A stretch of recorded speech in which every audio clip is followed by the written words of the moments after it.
Hi friends, ఎలా ఉన్నారు? ఈరోజు వీడియో ఏంటంటే చూస్తున్నారు కదా, అరటి పువ్వుతో ఇలా కట్లెట్స్ చేసుకుందాం. ఈజీగా టేస్టీగా పిల్లలు ఇష్టపడి తినేలా ఎలా చేసుకోవాలో చూపిద్దాం అనుకోండి. దానికోసం ముందు ప్రాసెస్ చూస్తున్నారు కదా, ఇది అరటి పువ్వు అనమాట. అయితే అరటి పువ్వు ఇది పూర్తిగా ఇందులోంచి అన్ని తీసేసి తొడిమలు అవి తీసేసి క్లీన్ చేసి రెడీ చేసి పెట్టుకున్నాను. అయితే పూర్తిగా ఇది ఒక పువ్వు కాదు, పువ్వులో చిన్న పార్ట్ మాత్రమే తీసుకున్నాను. అయితే ఇవి ఇప్పుడు మనం చిన్న చిన్న అచ్చుల్లాగా వేసుకోవడానికి ఎలా చేయాలో ఏమిటో చూద్దాం. ఫస్ట్ అయితే ఇది ముందు గుండగా తరిగేద్దాం. దంచడం కాదు, తరిగేయాలి. చాక్తో కట్ చేసేద్దాం.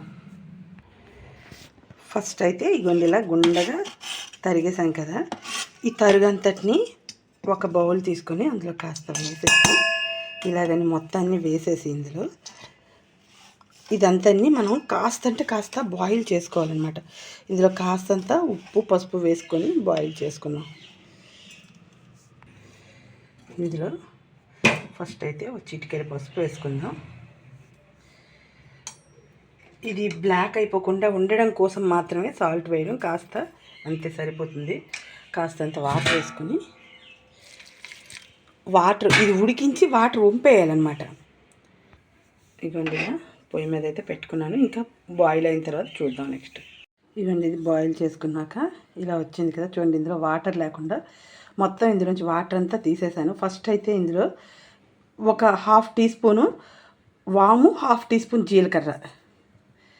మనకి కార్తీకం అంటేనే అసలు అరటి పువ్వు, అరటి దవ్వ, అరటి ఆకు అన్నీ, అరటిపండు అన్నీ, అరటికి రిలేటెడ్ అన్నీ ఉంటాయి కదా.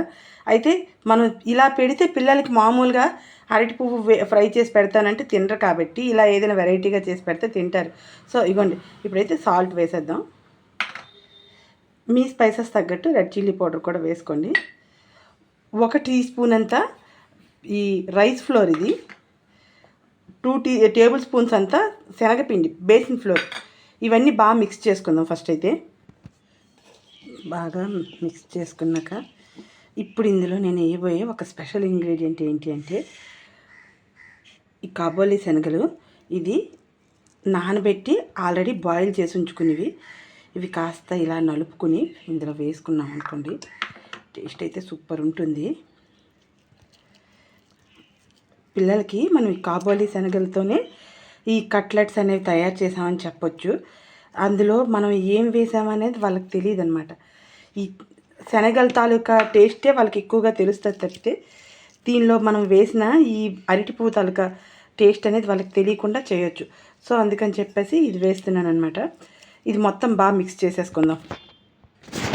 ఇప్పుడు ఇంకా చూస్తున్నారు కదా, బాగా అన్నీ కలిసిపోయి ఎంత బాగా తయారైంది కదా. ఇప్పుడు చిన్న చిన్న కట్లెట్స్ లాగా ఇవి వేసుకుందాం. షాలో ఫ్రై చేసుకోవడం కోసం ఆల్రెడీ నేను ఆయిల్ అయితే పెట్టేశాను. కాస్త వేసాను ఆయిల్, చూడండి. ఆయిల్ బాగా మరగనిచ్చి ఇందులో వేసేసి ఇవి షాలో ఫ్రై చేసుకుంటే టేస్ట్ అయితే సూపర్ ఉంటుంది. ఇంకా మెయిన్ ఏంటంటే పిల్లలు కాదనకుండా తింటారనమాట. ఎందుకంటే ఇది ఏమిటి అనేది వాళ్ళకి తెలియదు. సో అందుకని చెప్పేసి వాళ్ళు కంపల్సరీ తింటారనమాట.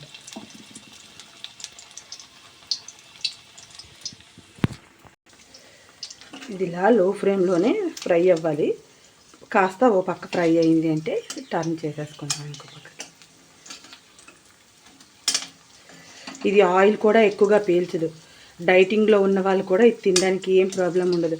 ఎందుకంటే అస్సలు ఆయిల్ పీల్చుకోదనమాట. ఎందుకు మనం ఇందులో వాటర్ వేస్తే ఆయిల్ పీల్చేస్తుంది. ఇందులో మనం అసలు వాటర్ అనేది యాడ్ చేయలేదు కదా, అది బాయిల్ అయిన దాని వాటర్తో పాటు చేసాం మనం.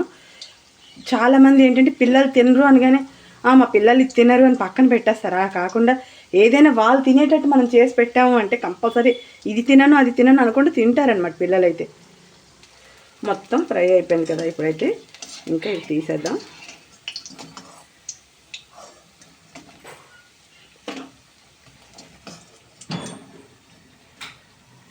ఇంకా ఇగోండి ఇలా మొత్తం సర్వ్ చేసేసుకోవడమే. కరెక్ట్గా మనం చేసిన ఆ పిండికి 10 వరకు అయ్యాయి ఇవి. చూడండి ఇదిగోండి ఇంకో 5 ఇందులో వేగుతున్నాయి. ఇదిగోండి ఇవి ఒక 5. ఓకే ఫ్రెండ్స్, ఈ వీడియో కనుక మీకు నచ్చితే లైక్ చేయండి, షేర్ చేయండి, సబ్స్క్రైబ్ చేయండి, ట్రై చేయండి, కామెంట్ చేయండి. Watch our channel Keerthi creatives.